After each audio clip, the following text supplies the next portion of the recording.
මහනුවර දිස්ත්‍රික්කයේ රෝහල් වල තත්ත්වය සහ දෛනික සායන ආදී ගැන තොරතුරු කොහොමද මේ දවස්වල? මහනුවර රෝහල් මෙහිමයි ගත්තාම මහනුවර ප්‍රධාන රෝහල් 3ක් තියෙනවා. මහනුවර මහ රෝහල, පේරාදෙණිය මහ රෝහල සහ සිරිමා බණ්ඩාරනායක ළමා රෝහල. ඒක දැන් මුල් පැය 24 ඇතුළත ඒකට ප්‍රශ්නයක් වුණා. වතුර සැපයීම, ජල සැපයීම ඒකේ අඩපණ වුණා.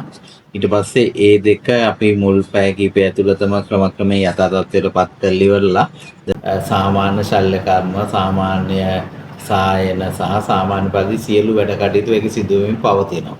ඒකේ දැනට ඒකේ තියෙන ප්‍රශ්නේ තමයි මේ රෝහල් වල සෞඛ්‍ය කාර්ය මණ්ඩල වලට සමහර අයට එන්න ගමන් පහසුකම් පිළිබඳ ප්‍රශ්නයක් තියෙනවා.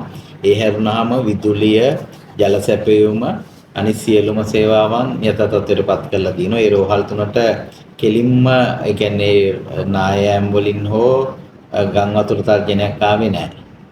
ඒකට ඇත්තන සැපියුම් මාර්ග බිඳ වැටීම තමයි ප්‍රශ්න උනේ. ඒ ඔක්කොම යාවත් කාලන කළා තමයි තියෙන්නේ. ඒකට මහනුවර පොඩි රෝහල් ගත්තාම වත්තේගම කියලා රෝහලක් තියෙනවා. අන්න ඒ රෝහලේ නායෑම සිද්ධ වුණා. ඒ නායෑමත් අපි MOH එකේ ඔවුන්ගේ හදිස් ප්‍රතිකාර ඒකකයයි OPD එකයි ස්ථාපිත කරා.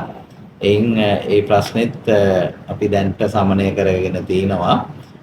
MOH වලුත් එක MOH එකක් තමයි යට වෙලා තියෙන්නේ. නමුත් ඒ ප්‍රදේශයේ පවා අපි සාමාන්‍ය විදියට වැඩ කටයුතු කරගෙන යනවා.